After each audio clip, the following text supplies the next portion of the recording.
Captain Blood by Rafael Sabatini. Chapter 16. That affair of Mademoiselle d'Ogeron bore as its natural fruit an improvement in the already cordial relations between Captain Blood and the governor of Tortuga. At the fine stone house with its green jalousied windows, which Monsieur d'Ogeron had built himself in a spacious and luxuriant garden to the east of Cayona, the captain became a very welcome guest. Monsieur d'Ogeron was in the captain's debt for more than the 20,000 pieces of 8 which he had provided for Mademoiselle's ransom, and shrewd, hard bargain driver though he might be, the Frenchman could be generous and understood the sentiment of gratitude. This he now proved in every possible way, and under his powerful protection the credit of Captain Blood among the buccaneers very rapidly reached its zenith. So when it came to fitting out his fleet for that enterprise against Maracaibo, which had originally been Levasseur's project, he did not want for either ships or men to follow him. He recruited 500 adventurers in all, and he might have had as many thousands if he could have offered them accommodation. Similarly, without difficulty, he might have increased his fleet to twice its strength of ships, but that he preferred to keep it what it was. The 3 vessels to which he confined it were the Arabella, the La Foudre, which Cahusac now commanded, with a contingent of some 60 Frenchmen, and the Santiago, which had been refitted and rechristened the Elizabeth, after that Queen of England, whose seamen had humbled Spain as Captain Blood now hoped to humble it again. Hagthorpe, in virtue of his service in the navy, was appointed by Blood to commander, and the appointment was confirmed by the men. It was some months after the rescue of Mademoiselle d'Ogeron, in August of that year 1687, that this little fleet, after some minor adventures which I pass over in silence, sailed into the great lake of Maracaibo, and effected its raid upon that opulent city of the Main. The affair did not proceed exactly as was hoped, and Blood's force came to find itself in a precarious position. This is best explained in the words employed by Cahusac, which Pitt has carefully recorded, in the course of an altercation that broke out on the steps of the church of Nuestra Senora del Carmen, which Captain Blood had impiously appropriated for the purpose of a corps de garde. I have said already that he was a papist only when it suited him. The dispute was being conducted by Hagthorpe, Wolverstone, and Pitt on the one side, and Cahusac, out of whose uneasiness it all arose, on the other. Behind them, in the sun-scorched, dusty square, sparsely fringed by palms, whose fronds drooped listlessly in the quivering heat, surged a couple of hundred wild fellows, belonging to both parties, their own excitement momentarily quelled, so that they might listen to what passed among their leaders.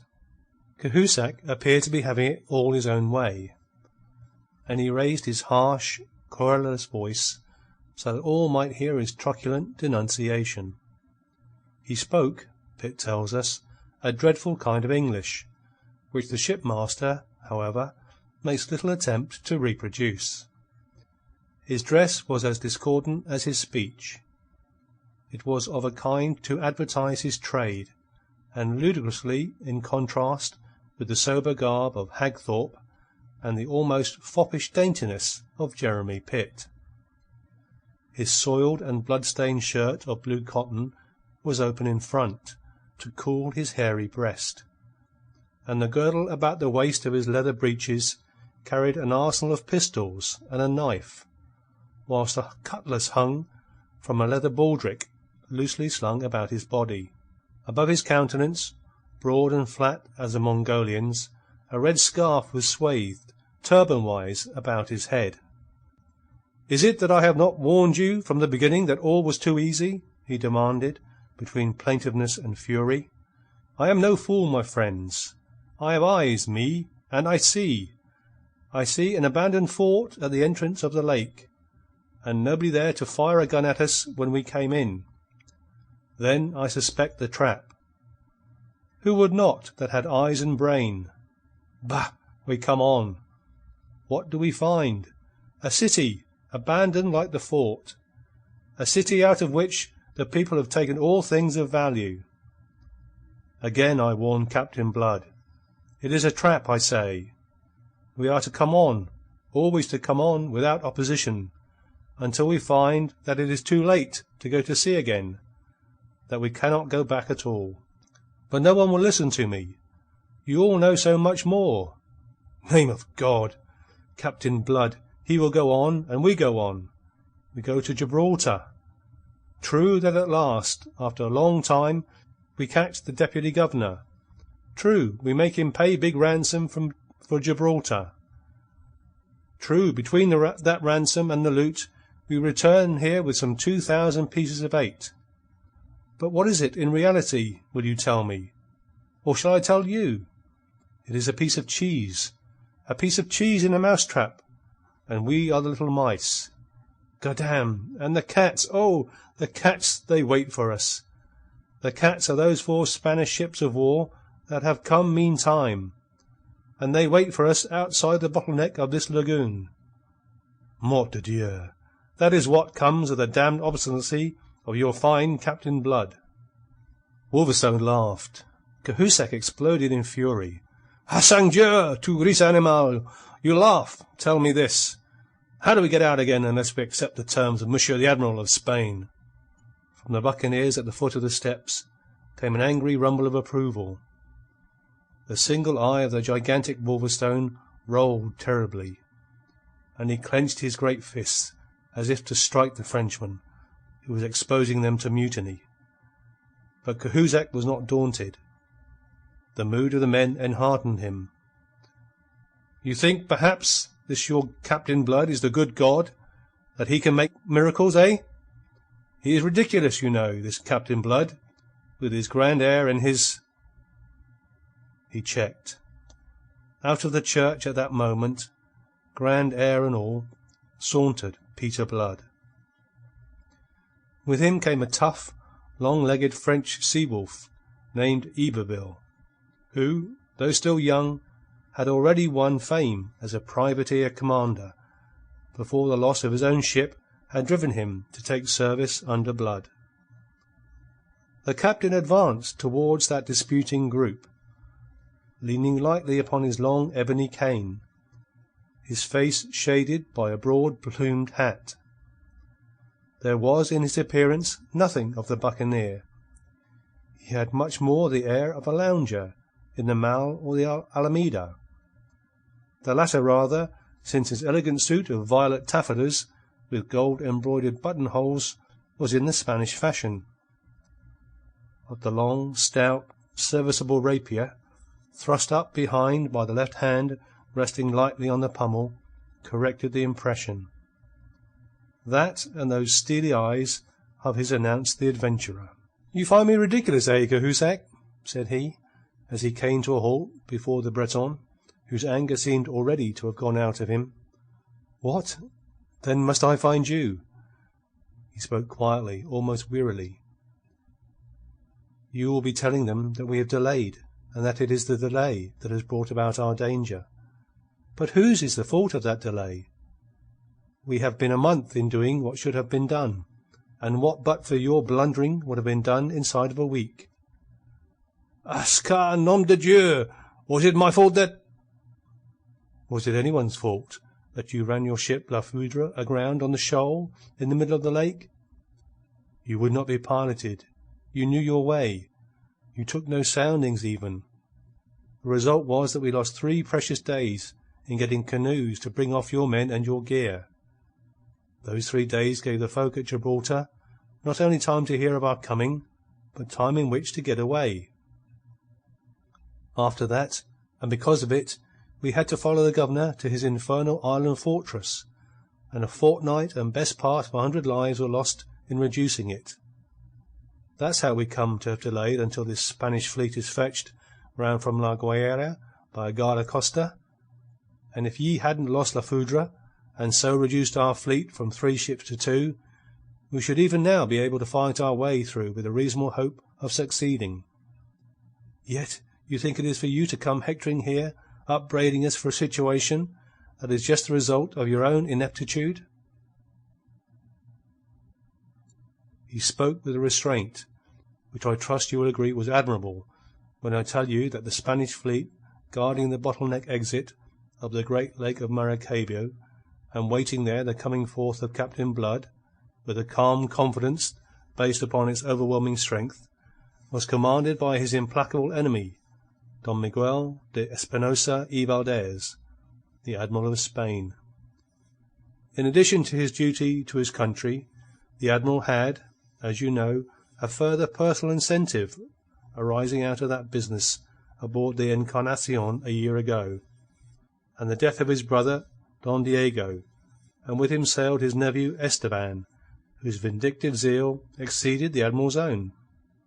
Yet, knowing all this, Captain Blood could preserve his calm in reproving the cowardly frenzy of one for whom the situation had not half the peril with which it was fraught for himself. He turned from Cahusac to address the mob of buccaneers who had surged nearer to hear him, for he had not troubled to raise his voice. "I hope that will correct some of the misapprehension that appears to have been disturbing you," said he. "There's no good can come of talking of what's past and done," cried Cahusac, more sullen now than truculent. Whereupon Wolverstone laughed, a laugh that was like the neighing of a horse. "The question is, what are we to do now?" "Sure now, there's no question at all," said Captain Blood. "Indeed, but there is," Cahusac insisted. "Don Miguel, the Spanish admiral, has offered us safe passage to sea if we will depart at once, do no damage to the town, release our prisoners, and surrender all that we took at Gibraltar." Captain Blood smiled quietly, knowing precisely how much Don Miguel's word was worth. It was Iberville who replied, in manifest scorn of his compatriot. "Which argues that, even at this disadvantage as he has us, the Spanish admiral is still afraid of us." "That can only be because he doesn't know our real weakness," was the fierce retort. "And anyway, we must accept these terms. We have no choice. That is my opinion." "Well, it's not mine now," said Captain Blood, "so I've refused them." "Refuse?" Cahusac's broad face grew purple. A muttering from the men behind him hardened him. "You have refused? You have refused? Already, and without consulting me?" "Your disagreement could have altered nothing. You'd have been outvoted, for Hagthorpe here was entirely of my own mind. Still," he went on, "if you and your own French followers wish to avail yourselves of the Spaniard's terms, we shall not hinder you. Send one of your prisoners to announce it to the Admiral. Don Miguel will welcome your decision, you may be sure." Cahusac glowered at him in silence for a moment. Then, having controlled himself, he asked in a concentrated voice, "Precisely what answer have you made to the Admiral?" A smile irradiated the face and eyes of Captain Blood. "I have answered him that unless, within 24 hours, we have his parole to stand out to sea, ceasing to dispute our passage or hinder our departure, and a ransom of 50,000 pieces of 8 for Maracaibo, we shall reduce this beautiful city to ashes, and thereafter go out and destroy his fleet." The impudence of it left Cahusac speechless, but among the English buccaneers in the square there were many who savoured the audacious humour of the trapped dictating terms to the trappers. Laughter broke from them. It spread into a roar of acclamation, for bluff is a weapon dear to every adventurer. Presently, when they understood it, even Cahusac's French followers were carried off their feet by that wave of jocular enthusiasm, until in his truculent obstinacy Cahusac remained the only dissentient. He withdrew in mortification. nor was he to be mollified until the following day brought him his revenge. This came in the shape of a messenger from Don Miguel, with a letter in which the Spanish admiral solemnly vowed to God that, since the pirates had refused his magnanimous offer to permit them to surrender with the honours of war, he would now await them at the mouth of the lake, there to destroy them on their coming forth. He added that should they delay their departure, he would, so soon as he was reinforced by a fifth ship, the Santo Nino, on its way to join him from La Guaira, himself come inside to seek them at Maracaibo. This time Captain Blood was put out of temper. "Trouble me no more," he snapped at Cahusac, who came growling to him again. "Send word to Don Miguel that you have seceded from me. He'll give you safe conduct, devil a doubt. Then take one of the sloops, order your men aboard, and put to sea, and the devil go with you." Cahusac would certainly have adopted that course if only his men had been unanimous in the matter. They, however, were torn between greed and apprehension. If they went, they must abandon their share of the plunder, which was considerable, as well as the slaves and other prisoners they had taken. If they did this, and Captain Blood should afterwards contrive to get away unscathed, and from their knowledge of his resourcefulness, the thing, however unlikely, need not be impossible, he must profit by that which they now relinquished. This was a contingency too bitter for contemplation. And so, in the end, despite all that Cahusac could say, the surrender was not to Don Miguel, but to Peter Blood. They had come into the venture with him, they asserted, and they would go out of it with him or not at all. That was the message he received from them that same evening by the sullen mouth of Cahusac himself. He welcomed it, and invited the Breton to sit down and join the council, which was even then deliberating upon the means to be employed. This council occupied the spacious patio of the governor's house, which Captain Blood had appropriated to his own uses. A cloistered stone quadrangle, in the middle of which a fountain played coolly under a trellis of vine. Orange trees grew on two sides of it, and the still evening air was heavy with the scent of them. It was one of those pleasant exterior interiors which Moorish architects had introduced to Spain, and the Spaniards had carried with them to the New World. Here that council of war, composed of 6 men in all, deliberated until late that night upon the plan of action which Captain Blood put forward. The great freshwater lake of Maracaibo, nourished by a score of rivers from the snow-capped ranges that surround it on two sides, is some 120 miles in length, and almost the same distance across at its widest. It is, as has been indicated, in the shape of a great bottle, having its neck towards the sea at Maracaibo. Beyond this neck it widens again, and then the two long, narrow strips of land, known as the islands of Vigiliales and Palomas, block the channel, standing lengthwise across it. The only passage out to sea for vessels of any draught lies in the narrow strait between these islands. Palomas, which is some 10 miles in length, is unapproachable for half a mile on either side by any but the shallowest craft, save at its eastern end, where, completely commanding the narrow passage out to sea, stands the massive fort which the buccaneers had found deserted upon their coming.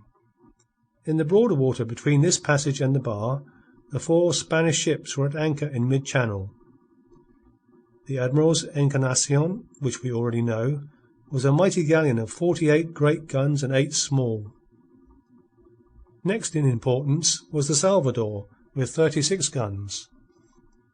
The other 2, the Infanta and the San Felipe, though smaller vessels, were still formidable enough with their 20 guns and 150 men apiece.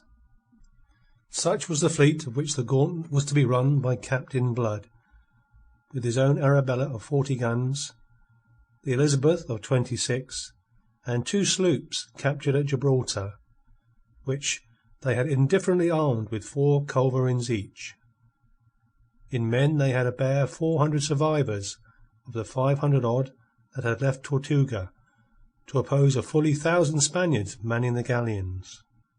The plan of action submitted by Captain Blood to that council was a desperate one, as Cahusac uncompromisingly pronounced it. "Why, so it is," said the captain, "but I've done things more desperate." Complacently he pulled at a pipe that was loaded with that fragrant sacerdote's tobacco for which Gibraltar was famous, and of which they had brought away some hogsheads. And what is more, they succeeded. Audaces fortuna juvat. Bedad, they knew their world, the old Romans. He breathed into his companion, and even into Cahusac, some of his own spirit of confidence, and in confidence all went busily to work. For 3 days, from sunrise to sunset, the buccaneers laboured and sweated to complete the preparations for the action that was to procure them their deliverance. Time pressed. They must strike before Don Miguel de Espinosa received the reinforcement of that 5th galleon, the Santo Nino, which was coming to join him from La Guarda. Their principal operations were on the larger of the 2 sloops captured at Gibraltar, to which vessel was assigned the leading part in Captain Blood's scheme. They began by tearing down all bulkheads until they had reduced her to the merest shell, and in her sides they broke open so many ports that her gunwale was converted into the semblance of a grating. Next they increased by 6 the scuttles in her deck, whilst into her hull they packed all the tar and pitch and brimstone that they could find in the town, to which they added 6 barrels of gunpowder, placed on end like guns at the open ports on the larboard side. On the evening of the 4th day, everything being now in readiness, all were got aboard, and the empty, pleasant city of Maracaibo was at last abandoned. But they did not weigh anchor until some 2 hours after midnight. Then, at last, on the first of the ebb, they drifted silently down towards the bar, with all canvas furled, save only their split sails, which, so as to give them steering way, were spread to the faint breeze that stirred through the purple darkness of the tropical night. The order of their going was as follows. Ahead went the improvised fireship in charge of Wolverstone, with a crew of 6 volunteers, each of whom was to have 100 pieces of 8 over and above his share of plunder as a special reward. Next came the Arabella. She was followed at a distance by the Elizabeth, commanded by Hagthorpe, with whom was the now shipless Cahusac and the bulk of his French followers. The rear was brought up by the 2nd sloop and some 8 canoes, aboard of which had been shipped the prisoners, the slaves, and most of the captured merchandise. The prisoners were all pinioned and guarded by 4 buccaneers with musketoons, who manned these boats in addition to the 2 fellows who were to sail them. Their place was to be in the rear, and they were to take no part whatever in the coming fight. At the first glimmerings of opalescent dawn dissolved the darkness, the straining eyes of the buccaneers were able to make out the tall rigging of the Spanish vessels, riding at anchor less than 1/4 of a mile ahead. Entirely without suspicion, as the Spaniards were, and rendered confident by their own overwhelming strength, it is unlikely that they used a vigilance keener than their careless habit.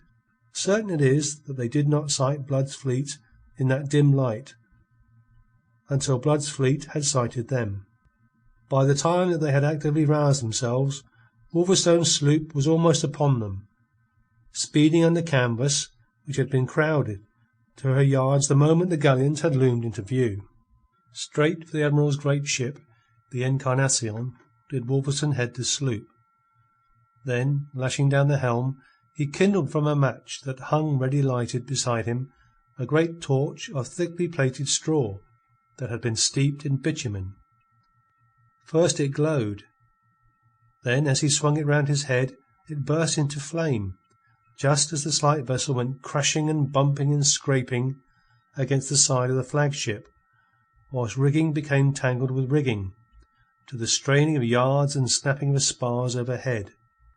His 6 men stood at their posts on the larboard side, stark naked, each armed with a grapnel, 4 of them on the gunwale, 2 of them aloft.